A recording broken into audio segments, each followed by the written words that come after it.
space of 2024. Masani ka na dito, Andrea. How do you take care of yourself? O ito tips naman, beauty tips. With such a busy schedule, how do you make time for self-care? Kasi nga usually, di ba kapag busy ka, pinipinpul ka, or di ba? Ngayon nga, may breakout nga ako ngayon eh. Sa lagay na yan, Andrea? Ayan siya, si sister. Nagpapakita siya si sister.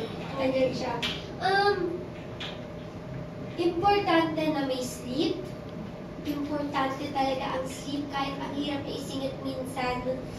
Akala ko nga, dati kapag mas tumanda na ako, baka mas may time na ako for sleep. Mas nawawala pala siya pag tumatanda ka. Kasi akala mo, di ba, antukin ka na, pag matanda ka na, ganyan. Pero nawawala ang pahinga. Yes. Importante kung may pahinga. Kasi kahit gaano ka kaganda, kung hindi ka nakatulog, hindi magpapakita yung ganda mo. Importante din na hydrated tayo, lalo na nasa Pilipinas tayo. At mainit ang ating country, importante na ang health natin, hydrated tayo, kumakain tayo ng maayos pagkain. Ayan, tinatry ko yan baguhin ngayong 2025 ang aking diet. Ano pa ba? Meron ka bang mga hindi kinakain? May mga ipagbabawal ka ba sa sarili mo this 2025? Paano diet? Hindi ko talaga kasi kayang bawasan yung sweets ko. I think hindi ko siya kaya bawasan.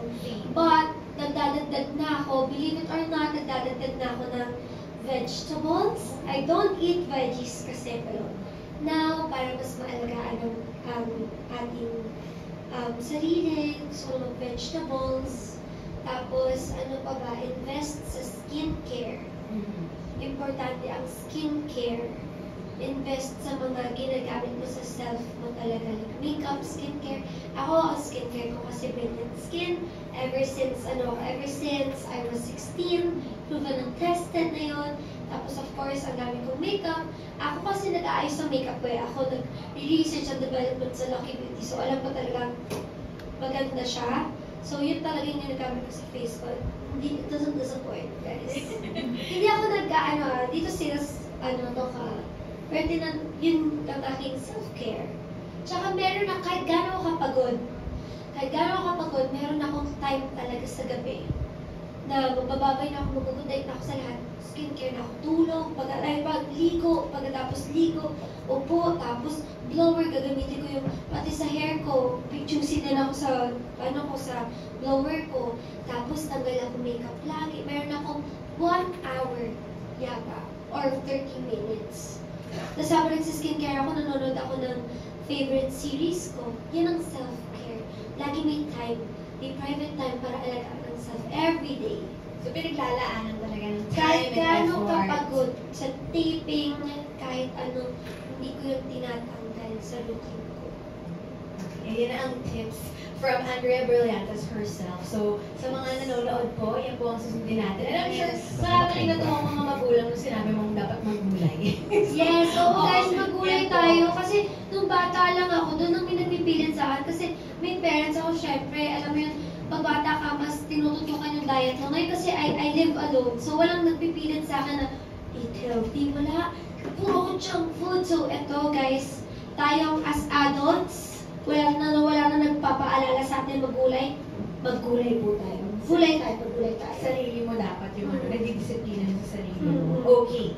Eto naman, ang next question natin. Will we be seeing you on TV again soon for a new project? Maybe? Maybe. I think so. I hope so. Wag namin.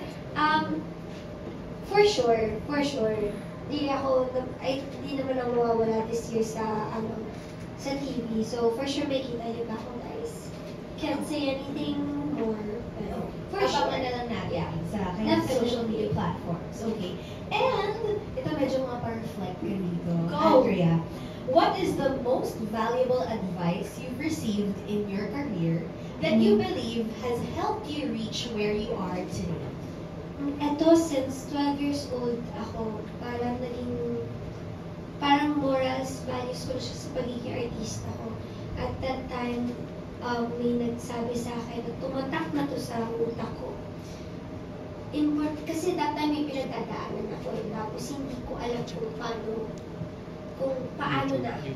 So sabi lang sa akin, basta magpatuloy ka maging mabait, sa lahat ng tao katrabaho mo, sa crew, sa staff, sa co-actors mo, mabait at magbigay ng respeto sa kanila. Maging mabuti ka na co-worker.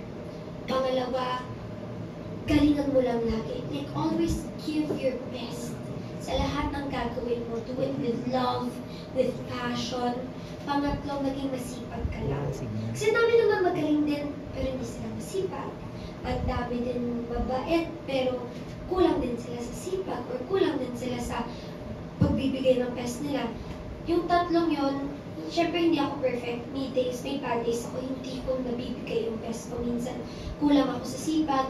Minsan, sa sobrang pagod ko naman, kulang ako sa patience. So, minsan bad mood ako, hindi ako yung pinaka-nicest dati. Pero I really try my best to hold on sa tatlo na yun na values ko pagdating sa pagiging artista.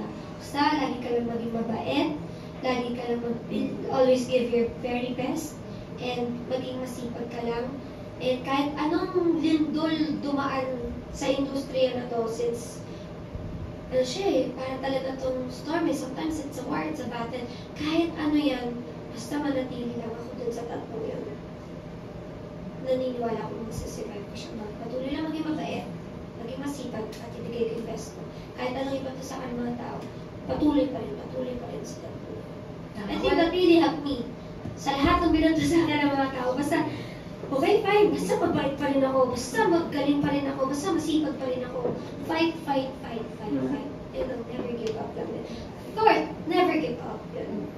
Tama, wala namang perfect na tao. Pero kung yun yung guiding principles mo Yun naman. hinakuha din yung principles ko talaga that really helped me.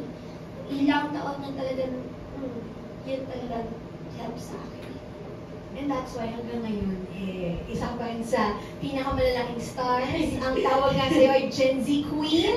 Oo, so congratulations sa pagtagumpay o sa tagumpay na nakarating mo dito sa showbiz world na sabi mo nga ay parang bagyo kung minsan. Umaaraw, umuulan. Yes. Okay, and now, we'd like to open the floor for the questions from our media friends. Pero ako muna yung magtatanong nung kanilang question dahil nag-17 concert agad si Hannah Malorca. Nauusan siya ng voice. Hannah Malorca of Inquirer.net. I'm sure makaka-relate ka dahil ikaw din ay isang fangirl din ng artists. Yes. So, ang tanong niya ay, has there ever been a moment na naramdaman mo ang curse ng pretty privilege? Ano ang ginawa mo para labanan mo yun? At ipakita mo that you have so much more to show. I think when you're under or feeling that you're under that curse of pretty privilege, hindi mo kasi ma-recognize na you are. Kasi, yes, to answer your question, naranasan ko na yun. I think, nung buong grade school ko, parang nursery pa lang to grade school, hirap talaga ako magkaroon ng friends. Hirap ako kahit pagdating ko din, first punta ko sa showbiz, hirap din ako makapili ng friends. And lagi nila akong binubuli. And hindi ko kasi naramdaman talaga na maganda ako. Kasi hindi talaga yun yung sinasabi nila sa akin. Like talaga pangit ako or like hindi ako enough for them. Yun yung pinaramdam nila sa akin. At lahat ng girls, hindi ako talaga makahanap ng community sa girls. So ang gagawin ko dati, like gagawin ko talaga aktibo yung sarili ko. Tapos doon ako sa mga guys. Or boyish. Oo, like, hindi to like pagiging pick me. Hindi to pagiging pick me. Pero sometimes na kasi, when you're in grade school, tapos yung guys, like less problematic lang din talaga sila. So, minsan nandun ako kasi hindi ako tinatanggap. Tapos hindi ko talaga magets. Tapos sabi lang sa akin, of course, syempre nalay ko magsasabi nito. Lagi naman to sinasabi ng mga nalay natin. Sinasabi nila, maganda ka kasi. Tapos hindi ko siya talaga matanggap dati. Hindi talaga, na parang, hindi ba dapat pag maganda ako, mas gusto mo akong maging kaibigan? Bakit ako lalayuan kung maganda ako? So, hindi ko talaga nakita na maganda ako. I think kasi in some curses, ng pretty privilege, na parang meron talagang may inis sa'yo, may ingat sa'yo, at hindi ka nila kakaibiganin at papahirapin nila yung buhay mo sa school. So, sa'yo, hindi ka naging privilege? Oo, hindi. Dati nasampal pa ako sa school. Oo talaga, like, ang dami talaga may inis sa akin. Tapos, mag-isa lang ako lagi noon. Pero naayos na yung relationship ko sa school. Parang first few years ko lang, grabe lang, heated lang silang lahat sa akin.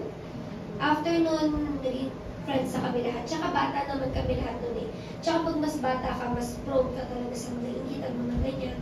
Pero ayun, I think yun yung naranasan kong klaseng curse sa pretty privilege. Tapos, yung iba din na curse sa pretty privilege is yung parang gusto lang nila ako i-friend din dahil maganda lang ako, hindi dahil gusto nila ako as a person.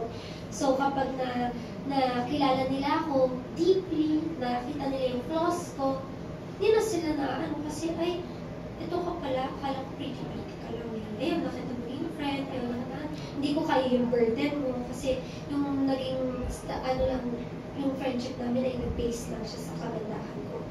Yun yung mga naging struggles ko. At paano mo naman daw nilabanan yun at pinakita mo sa lahat na you're just so much more than a pretty face? Wala eh, kapag ganun kasi yung standard nila sa, for example, yung friendship, like, ang tingin lang nila sa akin na maganda ako. Hindi ko na yung pinaglalaban. Like, hindi ko kailangan i-prove yung worth ko. Kasi, hindi worth it, no? Sa beauty kasi, di ba, subjective yun. So, like, parang, kung yan yung tingin mo sa akin, yan na yung magiging tingin mo sa akin. Kahit anong gawin ko, hindi na to worth fighting for. Hahanap ako ng mga tao with the right eyes to see me, to know me. Doon ako.